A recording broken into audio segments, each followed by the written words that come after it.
عزیز دوستو، آج ہم اللہ کے عظیم پیغمبر حضرت یونس علیہ السلام اور مچھلی کا واقعہ بیان کریں گے۔ آج کا بیان شروع کرنے سے پہلے آپ سے درخواست ہے ہمارا چینل سبسکرائب کر لیں اور نیو ویڈیوز کے لیے بیل آئیکن کو پریس کر لیں۔ شکریہ۔ حضرت یونس علیہ السلام کا ذکر قرآن عزیز میں آیا ہے۔ حضرت یونس علیہ السلام کا ذکر قرآن کریم کی 6 سورتوں میں آیا ہے۔ سورہ نساء، سورہ انعام، سورہ یونس، سورہ صفات، سورہ انبیاء اور سورہ القلم۔ ان میں پہلی 4 سورتوں میں یونس علیہ السلام کا نام مذکور ہے۔ آخری 2 سورتوں میں ذوالنون اور صاحب الحوت یعنی مچھلی والا کہہ کر پکارا گیا ہے۔ حضرت یونس علیہ السلام ایک عظیم اور کریم نبی تھے۔ ان کا قصہ قرآن پاک میں ایک انوکھا قصہ ہے۔ حضرت یونس علیہ السلام کا زمانہ 860 سے 783 قبل مسیح کے درمیان بتایا جاتا ہے۔ حضرت یونس علیہ السلام کے والد کا نام متی تھا اور یہ سیدنا ابراہیم علیہ السلام کی نسل سے تھے، لہذا یہ اسرائیلی نبی تھے۔ حضرت یونس علیہ السلام کی عمر مبارک 28 سال تھی تو اللہ نے انہیں منصب نبوت سے سرفراز کیا۔ ان کو عاشوریوں کی ہدایت کے لیے عراق بھیجا۔ یہ کافر و مشرک لوگ تھے۔ اس قوم کا مرکز اس وقت نینوا تھا، جس کے وسیع خنڈرات آج بھی دریائے دجلہ کے مشرقی کنارے پر آباد موصل شہر کے عین مطابق پائے جاتے ہیں۔ حضرت یونس علیہ السلام نے عاشوریوں کو وحدہ لا شریک لہ کی دعوت دی تو انہوں نے حضرت یونس علیہ السلام کو دکھلایا اور بتوں کی پرستش کرنے سے انکار کر دیا اور ایسے کفر پر ڈٹے رہے۔ پھر انہوں نے یونس علیہ السلام پر ظلم و ستم شروع کر دیا۔ انہیں دھمکیاں دی گئیں اور دعوت حق کا مذاق اڑایا۔ تب مسلسل یونس علیہ السلام ان کی مخالفت سے متاثر ہو کر قوم سے خفا ہو گئے اور ان کو 3 دن میں آنے والے دردناک عذاب الہی کی بد دعا دی۔ یہ تیسرا دن آنے سے پہلے ہی آدھی رات کو بستی سے نکل گئے۔ دن کے وقت حضرت جب عذاب قوم کے شہروں پر پہنچ گیا تو انہوں نے حضرت یونس علیہ السلام کو تلاش کیا مگر وہ نہ ملے۔ حضرت یونس علیہ السلام کا اپنی قوم سے ناراض ہو کر چلے جانا ہجرت تھی، مگر انہیں اس کا حکم نہیں دیا گیا تھا۔ وہ عذاب کو اطلاع دینے کے بعد اللہ کی اجازت کے بغیر اپنا علاقہ چھوڑ کر گئے تھے۔ آثار عذاب دیکھ کر جب عاشوریوں نے توبہ استغفار کی تو اللہ نے انہیں معاف کر دیا۔ قرآن مجید میں اللہ کے دستور کے جو اصول بیان کیے گئے ہیں ان میں ایک یہ بھی ہے کہ اللہ تعالیٰ کسی قوم کو اس وقت تک عذاب نہیں دیتا جب تک وہ اپنی حجت پوری نہیں کر لیتا۔ بس تب نبی نے اس قوم کو مہلت کے آخری لمحے تک نصیحت کا سلسلہ جاری نہ رکھا اور اللہ کے مقرر کردہ وقت سے پہلے وہ قوم خود ہی ہجرت کر گئے تو اللہ تعالیٰ کے انصاف نے اس قوم کو عذاب دینا گوارا نہ کیا، کیونکہ ان پر تمام حجت کی شرائط پوری نہ ہوئی تھی اور انہیں معاف فرما دیا۔ حضرت یونس علیہ السلام رات کے کنارے پہنچے تو ایک کشتی کو مسافروں سے بھرا ہوا پایا۔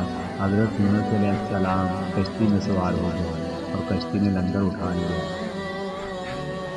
پورے دن میں کشتی سمندر میں سکون سے چلتی رہی۔ اچانک اونچی اونچی لہریں اٹھنے لگیں۔ لوگوں نے اپنا ساز و سامان سمندر میں پھینک دیا کہ کشتی کا بوجھ کم ہو جائے، لیکن کشتی کا بوجھ پھر بھی کم نہ ہوا۔ جب کشتی ڈگمگانے لگی تو کشتی کے غرق ہونے کا یقین ہونے لگا۔ اہل کشتی نے اپنے عقیدے کے مطابق کہا کہ ایسا معلوم ہوتا ہے کشتی میں کوئی غلام اپنے آقا سے بھاگا ہوا ہے، جب تک اس کو اس کشتی سے جدا نہ کیا جائے گا نجات مشکل ہے۔ یونس علیہ السلام نے سنا تو ان کو تنبیہ ہوا کہ اللہ تعالیٰ کو میرا نینوا سے وحی کا انتظار کیے بغیر اس طرح چلے جانا پسند نہیں آیا اور یہ میری آزمائش کے آثار ہیں۔ یہ سوچ کر انہوں نے اہل کشتی سے فرمایا کہ میں وہ غلام ہوں جو اپنے آقا سے بھاگا ہوا ہوں، مجھے کشتی سے باہر پھینک دو۔ مگر فلاح اور اہل کشتی نے اس کی پاک بازی سے اس قدر متاثر تھے کہ انہوں نے ایسا کرنے سے انکار کر دیا اور آپس میں یہ طے کیا کہ قرآن اندازی کی جائے۔ چنانچہ 3 مرتبہ قرآن اندازی کی گئی اور تینوں مرتبہ قرآن اندازی میں حضرت یونس علیہ السلام کا نام نکلا۔ تب مجبور ہو کر انہوں نے حضرت یونس علیہ السلام کو دریا میں ڈال دیا۔ یا وہ خود دریا میں کود گئے، اس وقت خدا تعالیٰ نے مچھلی کو حکم دیا کہ انہیں نگل لو، یہ تمہاری وجہ نہیں ہے، اس لیے ان کے جسم پر کوئی تکلیف نہیں ہونی چاہیے۔ مچھلی نے یونس علیہ السلام کو اپنے پیٹ میں نگل لیا۔ یونس علیہ السلام نے جب مچھلی کے پیٹ میں خود کو زندہ پایا تو بارگاہ الہی میں اپنی ندامت کا اظہار کیا کہ کیوں وہ وحی الہی کا انتظار کیے بغیر اور اللہ سے اجازت لیے بغیر امت سے ناراض ہو کر نینوا سے نکل آئے۔ حضرت یونس علیہ السلام نے مچھلی کے پیٹ میں اللہ کو پکارا۔ ان پر 3 اندھیرے اکٹھے ہو گئے تھے، رات کا اندھیرا، مچھلی کے پیٹ کا اندھیرا، سمندر کا اندھیرا۔ اگر وہ یہ غلطی نہ فرماتے تو قیامت تک مچھلی کے پیٹ میں رہتے۔ آخر کار وہ اندھیرا میں پکار اٹھے، لا الہ الا انت سبحانک انی کنت من الظالمین۔ الہی تیرے سوا کوئی معبود نہیں، تو یکتا ہے، میں تیری پاکی بیان کرتا ہوں، بلا شبہ میں اپنے نفس پر خود ہی ظلم کرنے والا ہوں۔ جو بھی مسلمان اپنی کسی حاجت میں یہ دعا مانگے گا، اللہ اس کی یہ دعا ضرور قبول کریں گے۔ یہ قبول دعاؤں میں سے ایک دعا ہے۔ حاتم میں ہے کہ حضور صلی اللہ علیہ وسلم فرماتے ہیں کہ جب یونس علیہ السلام نے یہ دعا کی، توبہ کلمات عرش کے گرد گھومنے لگے، فرشتے کہنے لگے کہ یہ بہت دور دراز جگہ سے آوازیں آ رہی ہیں، لیکن کان ان سے پہلے سے آشنا ضرور ہے، آواز بہت ضعیف ہے۔ اللہ تعالیٰ نے حضرت یونس علیہ السلام کی درد بھری آواز کو سنا تو فرمایا، کیا تم اس آواز کو نہیں پہچانتے؟ انہوں نے کہا نہیں۔ فرمایا جو میرے بندے یونس کی آواز ہے۔ فرشتوں نے کہا وہی یونس جس کے پاک عمل قبول شدہ بروز ہر روز تیری طرف چڑھتے تھے اور جس کی دعائیں تیرے پاس قبول تھیں، الہی جسے وہ آرام کے وقت نیکیاں کرتا تھا تو اس کی مصیبت کے وقت اس پر رحم کر۔ تو اسی وقت اللہ تعالیٰ نے مچھلی کو حکم دیا کہ وہ آپ کو بغیر کسی تکلیف کے سمندر کے کنارے پر اگل دے۔ روایت میں آتا کہ یونس علیہ السلام مچھلی کے پیٹ میں 3 دن 7 دن 40 دن یا چند گھنٹے تسبیح کرتے رہے۔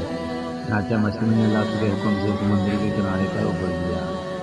حضرت عبداللہ بن مسعود رضی اللہ تعالیٰ عنہ فرماتے ہیں کہ مچھلی کے پیٹ میں رہنے کے وجہ سے ان کا جسم ایسا ہو گیا تھا جیسا کہ پرندے کا پیدا شدہ بچہ، ان کا جسم نرم ہوتا ہے اور ان پر بال تک نہیں تھے۔ غرض یونس علیہ السلام بہت نحیف و ناتواں حالت میں خشکی پر ڈال دیے گئے تھے۔ اس کے بعد اللہ تعالیٰ نے ساحل پر ایک دیودار درخت اگایا۔ حضرت ابو ہریرہ رضی اللہ تعالیٰ عنہ فرماتے ہیں کہ جب مچھلی نے یونس علیہ السلام کو کھلے میدان میں ڈالا تو اللہ تعالیٰ نے آپ پر یقین کی بیل اگا دی اور ان سے پوچھا یا کہ یقین کسے کہتے ہیں؟ فرمایا کدو کے پودے کو۔ اس کے علاوہ اللہ نے ان کے لیے ایک جنگلی بکری بھیج دی جو زمین کے گھاس اور جیب بوٹیاں کھاتی تھیں اور صبح و شام آپ کو دودھ لاتی تھیں حتیٰ کہ آپ کی توانائی لوٹ آئی۔ حضرت یونس علیہ السلام درخت کے سائے میں جھونپڑی بنا کر رہنے لگے۔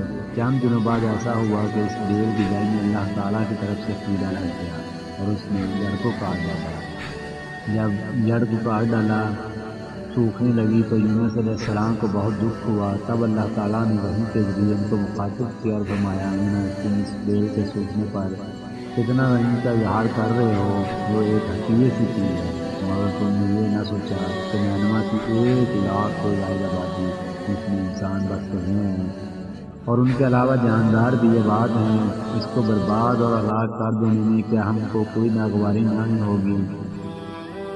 اور کیا ہم ان کے لیے اس سے زیادہ شفیق و مہربان نہیں ہیں جتنا تجھ کو اس بیل سے انس ہے جو تم وحی کا انتظار کیے بغیر قوم کو بددعا کر کے ان کے درمیان سے نکلائے۔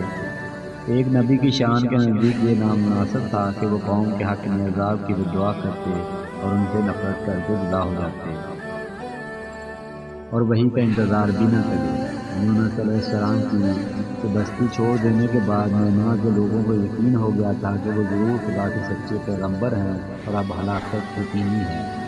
تب ہی یونس علیہ السلام ہم سے جدا ہو گیا۔ یہ سوچ کر فوراً بادشاہ کو لے کر رایا تک سب کے دل میں خوف و دہشت سے کام اٹھے اور یونس علیہ السلام کو تلاش کرنے لگے تاکہ ان کے ہاتھ پر اسلام کی بیعت کریں اور ساتھ ہی خدا تعالیٰ سے توبہ استغفار کرنے لگے۔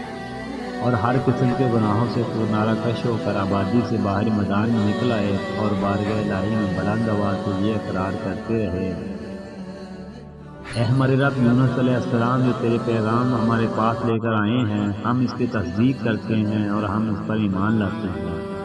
آخرکار اللہ پاک نے ان کی دعا قبول فرمائی اور ان کو عذاب الہی سے محفوظ رکھا۔ یونس علیہ السلام کو اللہ پاک نے صحت و تندرستی دے کر اب دوبارہ نینوا جانے کا حکم دیا کہ قوم میں رہ کر ان کی رہنمائی فرمائی جائے۔ چنانچہ حضرت یونس علیہ السلام نینوا واپس تشریف لے گئے۔ قوم کے لوگوں نے جب انہیں دیکھا تو خوشی کا اظہار کیا۔ حضرت یونس علیہ السلام کی زندگی نینوا میں ہی گزری اور وہیں ان کا انتقال ہوا اور وہیں ان کی قبر تھی، جو نینوا کی تباہی کے بعد نامعلوم ہو گئی۔ والسلام ورحمۃ اللہ وبرکاتہ۔